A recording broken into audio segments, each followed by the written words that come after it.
जय हिंद दोस्तों, अनुग्रह आईएएस एकेडमी में आप सभी लोगों का बहुत बहुत स्वागत है। इससे पहले हमने इतिहास की क्लास में गजनबी के बारे में पढ़ा था। उसके पूरे आक्रमण हमने देखा था। प्रथम अभियान उसने कहाँ से प्रारंभ किया और अंतिम अभियान उसका कहाँ रहा, ठीक है, वहाँ तक आपको मैंने पढ़ा दिया था। उसके एक एक चीज़ों के बारे में, कहाँ युद्ध लड़ा, क्या चीज़ें जीता, यहाँ से क्या लूट के ले गया, सारी चीज़ें मैंने आपको बता दिया है। अगर अभी तक आपने वीडियो नहीं देखा है तो एक बार जाके आप ज़रूर वीडियो देख लेना। आपको कहीं ना कहीं प्रारंभिक परीक्षा, एमपीपीएससी की प्रारंभिक परीक्षा में सहयोग तो करेगा ही करेगा, मगर उससे भी ज़्यादा कहीं ना कहीं जो बैकग्राउंड बनता है वो मेंस के लिए बनता है, मुख्य परीक्षा के लिए, ठीक है। तो कोशिश करना कि मुख्य परीक्षा में आपका बैकग्राउंड बन जाए। अगर आपको स्टोरी ही नहीं पता होगा तो आप कहाँ से लिख पाओगे, आंसर राइटिंग तो कर ही नहीं पाओगे।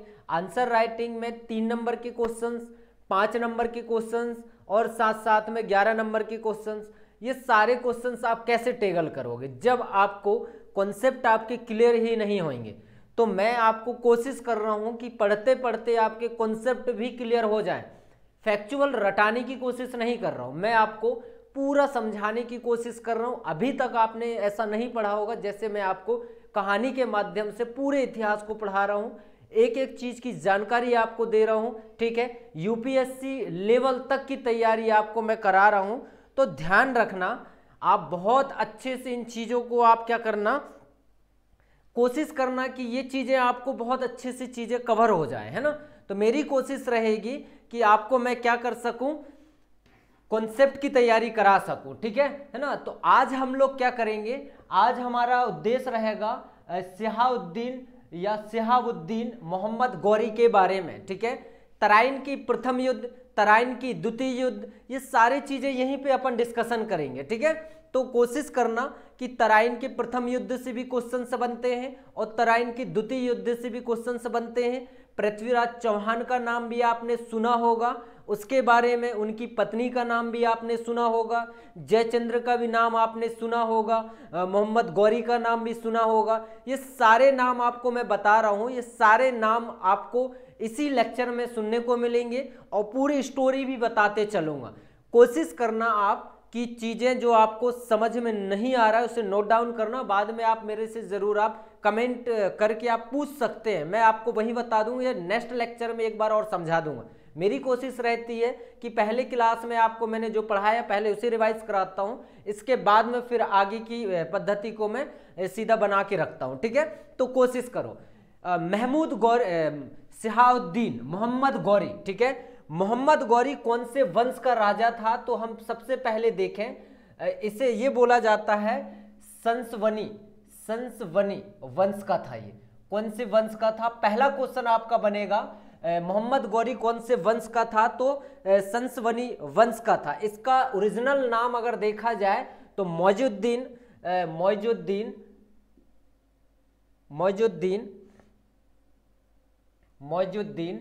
मोहम्मद गौरी इसका पूरा नाम है, ठीक है। ये पॉइंट आप याद रखेंगे, इसका ये पूरा नाम है मौजुद्दीन मोहम्मद गौरी, इसका ये पूरा नाम है। ये पॉइंट को आप याद रखना, ठीक है। अब देखो, एक तो बताया संसवनी वंश का है गौरी और दूसरा बताया मौजुद्दीन मोहम्मद इसका नाम है, ठीक है। इनके फादर का नाम आप लिख लो, फादर का नाम आप लिखो, फादर का नाम है वहाउद्दीन है ना। तो ये आप नाम लिखना, स्वामी करके लिखना इसमें, स्वामी, ये इनके पिताजी थे, ठीक है। इनका जन्म अगर देखा जाए, मोहम्मद गौरी का जन्म देखा जाए तो मोहम्मद गौरी का जन्म भी आप लिख लो, जन्म 1149 में इनका जन्म हुआ था। तो कहाँ हुआ था, गौड़ में इनका जन्म हुआ था, याद रहेगा, ठीक है। गौड़ कहाँ है, अफगानिस्तान में, ये भी आप लिख लेना। और इनकी मृत्यु की बात करें तो मृत्यु, गौरी की मृत्यु कब हुई थी, तो 1206 में इसकी मृत्यु हो गई थी, ठीक है। चलो अब देखो, बहाउद्दीन स्वामी की मृत्यु के बाद, ठीक है, इनके 2 पुत्र थे। एक पुत्र का नाम है मोहम्मद गौरी, ठीक है, मोहम्मद गौरी, ये याद रखना। और दूसरे का नाम है, दूसरे का नाम आप लिखना गियात उद्दीन महमूद, गियात उद्दीन, गियात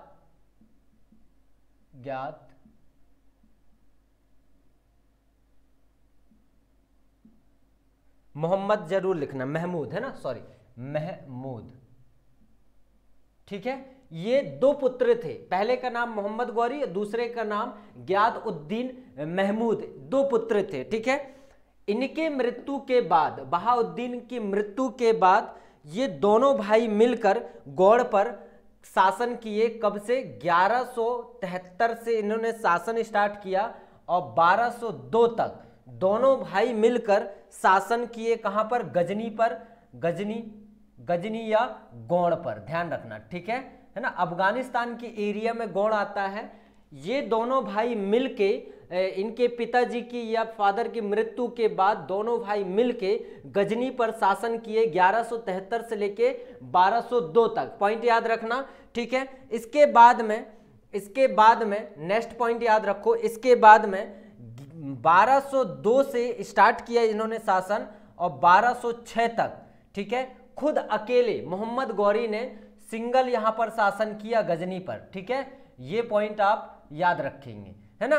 तो ये कहा जाता है कि सिंगल अकेले गौरी ने शासन किया गजनी या गौड़ पर 1202 से लेके 1206 तक। ये पॉइंट याद रहेगा आपको। इसके बाद में आगे समझते हैं, है ना।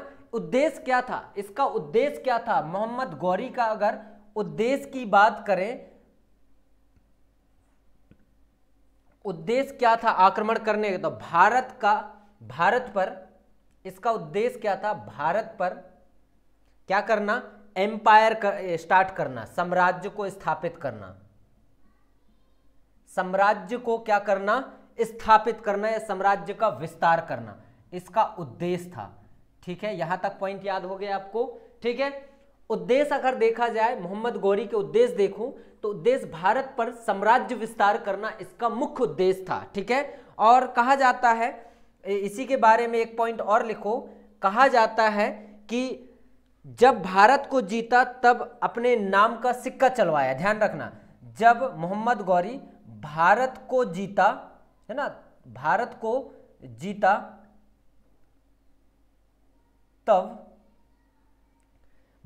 जीता तब अपने सिक्के इसने चलवाए थे, अपने सिक्के, ठीक है, अपने सिक्के चलवाए थे। और लक्ष्मी देवी की चित्र एक साइड छपा होता था, इसमें लक्ष्मी देवी के चित्र या फोटो बोल सकते हो आप, ठीक है। लक्ष्मी देवी की फोटो छपा रहता था उसमें। तो पॉइंट याद रखना, भारत, देखो सिक्के तो बनते थे गोड़ पे, है ना। अब गोड़ पे जो सिक्के बन रहे हैं वो सिक्के भारत भी आते थे। तो भारत में जो सिक्का आता था उस पर एक तरफ लक्ष्मी देवी का चित्र छपा होता था। क्यों?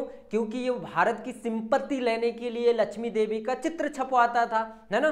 तो पॉइंट याद रखना। चलो, पहला आक्रमण इसका लिखते हैं कि पहला आक्रमण इसने कहां पे किया। यहां तक आपको स्टोरी समझ में आया क्या? अच्छे से यहां तक स्टोरी अगर आपको अच्छे से समझ में आया होगा तो कोई दिक्कत नहीं है, आगे चल के अपन और चीजें समझते हैं, ठीक है। चलो आगे बढ़ते हैं और आगे चीजें देखो भाई, स्किप मत करना, स्किप करोगे चीजें बहुत सारी छूट जाएंगी। अभी मैंने आपको थोड़ा सा बैकग्राउंड बनाया है मोहम्मद गौरी के बारे में। इसके बाद में आपको मैं क्या करूंगा, बहुत अच्छे से एक एक चीजें समझाने की कोशिश करूंगा। तो आप बिल्कुल भी स्किप नहीं करना। जो आपके मन में है कि अरे यार इतिहास समझ में नहीं आता, क्लास लेने के बाद में आप बोलोगे कि हाँ अब इतिहास मुझे समझ में आने लगा है धीरे धीरे, ठीक है। तो ध्यान रखना, देखो फालतू की बातें नहीं, सीधा आप कॉन्सेप्ट पे आओ, कॉन्सेप्ट की बातें करेंगे, फालतू की बातें कोई मतलब नहीं है यहाँ पर, है ना, ठीक है। चलो आगे बढ़ते हैं, टाइम वेस्ट होता, समय कम है और समय का अपने को सदुपयोग करना है, दुरुपयोग नहीं करना, ठीक है। तो पहला आक्रमण अगर इसका देखा जाए तो पहला आक्रमण 1175 में, ठीक है, 1175 में पहला आक्रमण किसने? मोहम्मद गौरी ने। किसने? मोहम्मद गौरी ने, ठीक है, याद रखना। मोहम्मद गौरी ने कहां पर किया था? तो मुल्तान पर किया था। कहां पर किया था? तो याद रखना, मुल्तान पर किया था, ठीक है। ये पॉइंट आप याद रखना। यहां पर जो थे यहाँ पर करमाथी या करमाथी शासन कर रहे थे यहाँ पर, ठीक है, करमाथी शासन कर रहे थे। इन्हें मोहम्मद गौरी ने इन्हें क्या किया, मार के भगा दिया और इस एरिया पर, मुल्तान पर मोहम्मद गौरी ने कब्जा जमा लिया, ठीक है। इसके बाद में फिर मोहम्मद गौरी आगे बढ़ा और 1176 में मोहम्मद गौरी ने कहां पर कहां पर आक्रमण किया, तो उच्च पर आक्रमण किया, ठीक है।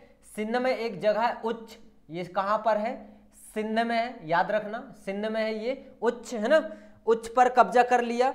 सुम्र नामक मुसलमान रहते थे यहाँ पर, इस जगह में भी सुम्र नामक मुसलमान को मार के भगा दिया और इस जगह को भी इसने कब्जा कर लिया, ठीक है। इसके बाद में गुजरात साइड भारत को जीतने का प्रयास किया, तो गुजरात साइड इसी साइड से बढ़ा, सिंध वाले एरिया से अपन आएंगे तो गुजरात वाले एरिया पड़ेगा, तो गुजरात साइड ये युद्ध लड़ा, मतलब आगे बढ़ने की कोशिश किया। और इसके बाद में 1178 में मोहम्मद गौरी ने एक लड़ाई लड़ा था जिसका नाम है द बैटल ऑफ कयादारा की लड़ाई या कयादारा का युद्ध, ठीक है, कयादारा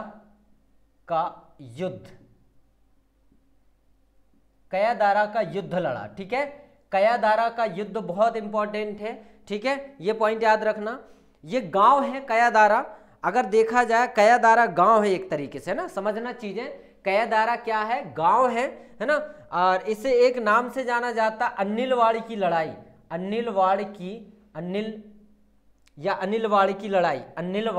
लड़ाई, पूरा लिखना आप, अनिलवाड़ की लड़ाई, ठीक है। कयादारा की युद्ध बोल लो चाहे अनिलवाड़ की युद्ध बोल लो, ये कहां पर है, गुजरात में, कहां पर, ये गुजरात में, ये पॉइंट याद रखना, गुजरात में, ठीक है। अब देखो समझना चीजें, ये गुजरात में है ना। अब यहां पर यहां का जो राजा था वो था, क्या नाम है, राजा का नाम लिख रहा हूं मैं यहां का, है ना, राजा का नाम है मूलराज सेकेंड, याद रहेगा, क्या बताया मैंने, मूलराज सेकेंड नाम बताया, ये पॉइंट याद रखना, ठीक है। युवा था ये, चालुक्य किंग था ये, चालुक्य वंश का राजा था ये, तो ये भी लिखना है ना आप, चालुक्य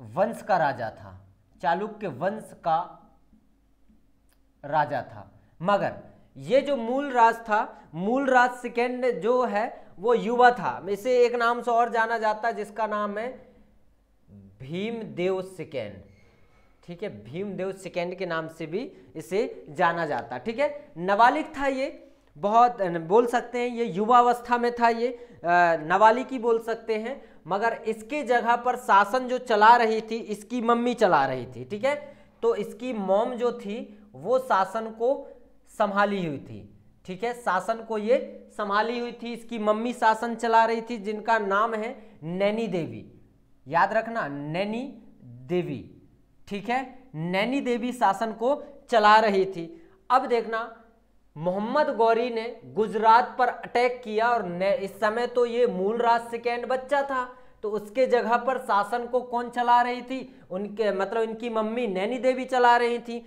नैनी देवी देखी अकबका गई कि अरे यार ये गौरी ने तो इधर आक्रमण कर दिया।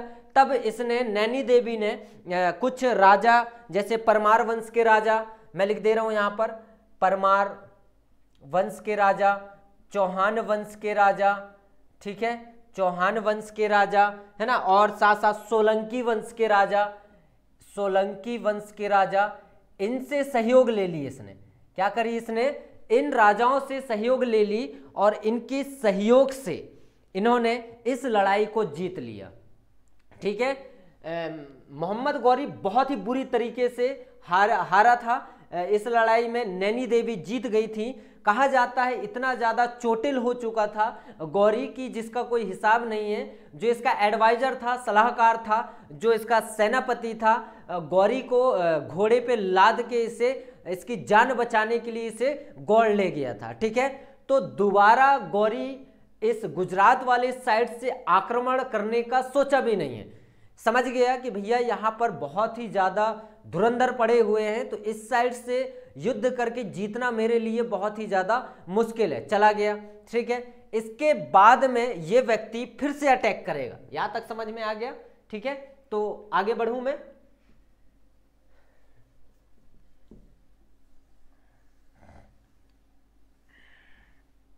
आप बोलोगे तो दोबारा भी समझा दूंगा मैं।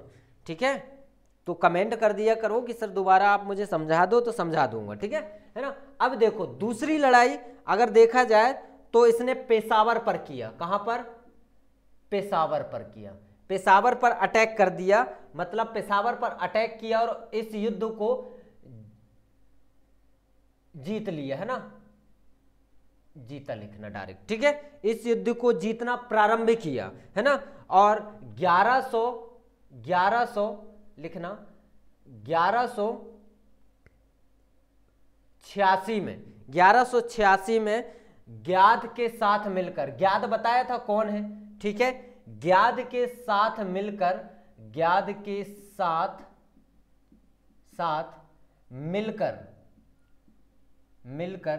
गौरी, कौन मिला भैया? तो याद होगा गौरी, है ना। दोनों भाई मिलकर लाहौर पर अटैक कर दिए। कहां पर अटैक किए? लाहौर पर। ठीक है, लाहौर पर जीता गया। लाहौर का जो राजा था वो कौन था? खुसरो शाह था। याद रखना भैया, एक एक नाम बहुत अच्छे। खुसरो शाह था, है ना। ये गजनवी डायनेस्टी या वंश का राजा था, ये भाग गया। अब देखो लाहौर किसके कब्जे में हो गया? लाहौर खुसरो जब हारा तो लाहौर, सियालकोट, पेशावर, है ना।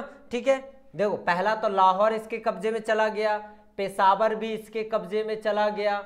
ठीक है, और इसके बाद में एक जगह सियालकोट का किला है, सियालकोट का किला भी ये लाहौर, पेशावर, सियालकोट का किला इन्हें कब्जा कर लिया।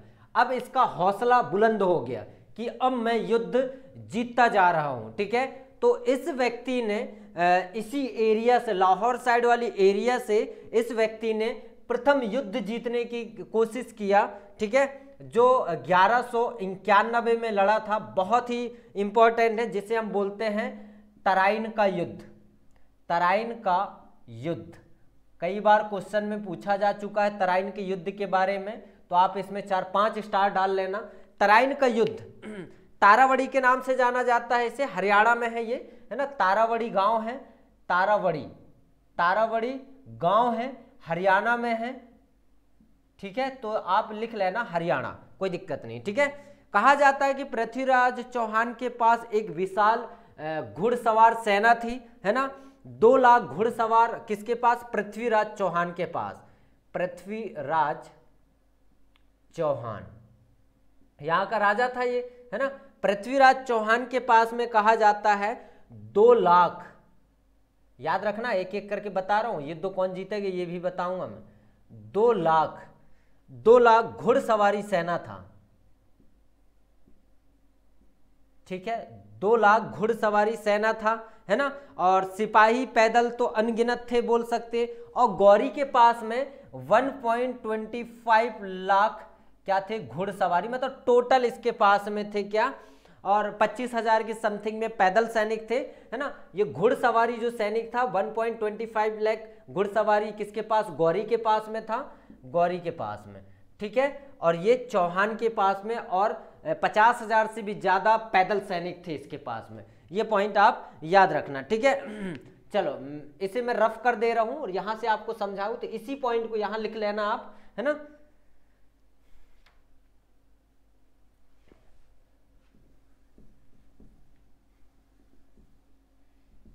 इसी पॉइंट को आप ऊपर लिख लेना, इसी पॉइंट को, है ना। तो देखो तराइन की प्रथम युद्ध पृथ्वीराज चौहान और गौरी के बीच में लड़ा गया, मगर पृथ्वीराज चौहान के पास 2 लाख घुड़सवारी सेना थी, और मतलब बोल सकते हैं 1,25,000 इसके पास में घुड़सवारी सेना थी। और कहा जाता है कि 2 लाख जो घुड़सवारी सेना थी, 2 लाख घुड़सवारी सेना, इसमें से पैदल सेना भी इसके पास बहुत सारे थे। तो पैदल सेना भी अपन देख सकते हैं, है ना। और इसके पास 25,000 पैदल सेना थी, तो ये भी आप देख लेना, ठीक है। इस लड़ाई में पृथ्वीराज चौहान ने बुरे तरीके से गौरी को हरा दिया। तो याद रखना, पृथ्वीराज चौहान किसे हरा दिया? गौरी को हरा दिया, ठीक है। तो प्रथम तराइन की युद्ध कौन जीता? तो पृथ्वीराज चौहान जीता, याद रहेगा, ठीक है। इसका एक सेनापति था, पृथ्वीराज चौहान का एक सेनापति था, सेनापति का नाम लिख लो आप, सेनापति, है ना, जिसका नाम है खांडे राव। क्या नाम बता रहा हूं मैं? खांडे राव, ठीक है, याद रहेगा, खांडे राव। इसके वजह से गौरी हारा था, खांडे राव की वजह से ही कहा जाता गौरी हार गया था, है ना। और इसके बाद में ये युद्ध, तराइन की प्रथम युद्ध हारने के बाद में, तराइन की प्रथम युद्ध हारने के बाद में ये व्यक्ति गौरी अपने देश या अपने गांव चला गया, ठीक है। इसके बाद में ये रिटर्न नहीं आया कुछ समय के बाद में। अब देखो यहीं पर स्टोरी समझने लायक है, आपको समझना पड़ेगा, ठीक है। यहीं पर ये स्टोरी है कि प्रथम युद्ध हारने के बाद में गौरी अपने ताकत को बढ़ाने में लग गया, मगर पृथ्वीराज चौहान जो था वो नजरअंदाज कर दिया किसे? गौरी को, कि अब गौरी का कोई उतना ज्यादा रोल काल नहीं है, उसने नजरअंदाज कर दिया। और यही सबसे बड़ी उसकी भूल थी। गौरी ने संयोजिता से शादी या ब्याह रचाने के लिए समय को व्यतीत करना चालू कर दिया, और वहीं एक तरफ कौन? गौरी, है ना, गौरी अपनी ताकत को बढ़ाने में समय को व्यतीत करता रहा, है ना। तो देखना, पृथ्वीराज चौहान की जो बीवी थी उसके नाम भी बता दे रहा हूं, 1191 की बात बता रहा हूं, ध्यान से सुनना आप, है ना, ठीक है। पृथ्वीराज चौहान की मैरिज, पृथ्वीराज चौहान, ठीक है। अब विवाह होगा किससे? संयोजिता से, ठीक है, संयोजिता,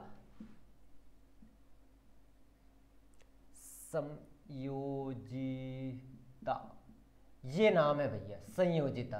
किसकी पुत्री थी? तो जयचंद्र की पुत्री थी, ये भी लिख लेना, किसकी पुत्री थी? तो जयचंद्र की पुत्री थी। और जयचंद्र कौन था? तो कन्नौज का राजा था, कन्नौज का राजा था ये, ठीक है, किंग बोल सकते हैं, है ना। अब देखो, ठीक है, अब पृथ्वीराज चौहान जो था वो संयोजिता से प्रेम करता था, है ना, संयोजिता से प्रेम करता था, मगर जयचंद्र भले इसके सगे संबंधी था पृथ्वीराज चौहान का, मगर जयचंद्र पृथ्वीराज चौहान को पसंद नहीं करता था। अब पसंद नहीं करता था तो ऑब्वियसली बात है, आप समझ सकते, संयोजिता से इससे विवाह करवाएगा ही नहीं। तो सोचा, जयचंद्र ने सोचा कि भाई एक काम करो, पृथ्वीराज चौहान लगा हुआ है तराइन की प्रथम युद्ध को जीतने में, तो एक काम करो, प्रथम युद्ध को वो जीतता रहे जब तक मैं संयोजिता की और कहीं ब्याह रचा दूं और शादी करा के इसे मैं विदा कर दूं। मगर दुर्भाग्यवश ऐसा हुआ, पृथ्वीराज चौहान ने प्रथम तराइन की युद्ध को बहुत ही जल्दी जीत के समाप्त कर दिया, और जब उसे पता चला कि जयचंद संयोजिता का विवाह और कहीं करा रहा है, तब ये खफा हो गया और पहुंच गया वहीं पर मंडप वाले एरिया में जहां से विदा होने वाली थी, वहीं पहुंच गया। उस शादी को रोक के उसने, पृथ्वीराज चौहान ने संयोजिता को भगा लिया और भगा के उसने शादी कर लिया। समझ में आया यहां तक आपको अच्छे से, ठीक है। और इसी को कहा जाता, भगा के शादी करने को ही कहा जाता राक्षस विवाह। क्या कहा जाता है? राक्षस विवाह कहा जाता है, याद रहेगा, राक्षस विवाह कहा जाता है, ठीक है। अब देखना, ये जो मैंने स्टोरी बताया है आपको, ये स्टोरी पृथ्वीराज चौहान की प्रेम कहानी में है ये, ठीक है, प्रेम कहानी पृथ्वीराज चौहान की प्रेम कहानी में है ये, याद रखना, ठीक है। पृथ्वीराज रासो, प्रेम कहानी किसमें है? पृथ्वीराज रासो, ये बुक है, ये किसने लिखा है? चंद्रवरदाई ने लिखा है, ठीक है, याद रहेगा, चंद्रवरदाई लिख दे रहा हूं मैं, चंद्रवरदाई ने इस बुक को लिखा है। पृथ्वीराज रासो बुक किसने लिखा, अगर क्वेश्चन आ जाए तो चंद्रवरदाई ने पृथ्वीराज रासो बुक को लिखा हुआ है, विशेष रूप से आप ध्यान रखना, ठीक है। इसके बाद में अपन समझते हैं तराइन की द्वितीय युद्ध, ठीक है। तराइन की द्वितीय युद्ध में आपको कल कंप्लीट कराऊंगा, आज के लिए इतना काफी है। प्रथम युद्ध तक कंप्लीट करा दे रहा हूं, इसके बाद में द्वितीय युद्ध कल करा दूंगा। इसके बाद में निरंतर आपकी एमपीपीएससी की प्री जब 21 मई है वहां तक कोशिश करूंगा बहुत कुछ कंप्लीट हो जाए। इसके बाद में भी आप लेक्चर को छोड़ना मत, लेक्चर को छोड़ोगे उतना ही प्रॉब्लम जाएगी, फिर से आपको स्टार्टिंग से पढ़ना पड़ेगा, है ना। ऑफलाइन भी बैच मेरे चल रहे हैं, ऑनलाइन भी बैच मैंने स्टार्ट कर दिया है, तो दोनों आपको वहां से यहाँ कोई भी कॉम्प्रोमाइज नहीं कर रहा हूँ। एज इट इज जो ऑफलाइन में पढ़ाता हूँ वैसे ही ऑनलाइन में पढ़ा रहा हूँ, कोई भी कॉम्प्रोमाइज नहीं कर रहा हूँ। तो कोशिश करना अच्छे से आप पढ़ना एक एक चीजें। कल मैं आपको तराइन की द्वितीय युद्ध पढ़ाऊंगा, ध्यान रखना अच्छे से, ठीक है। तो आज के लिए बहुत बहुत धन्यवाद, कल मिलते हैं एक नए वीडियो के साथ।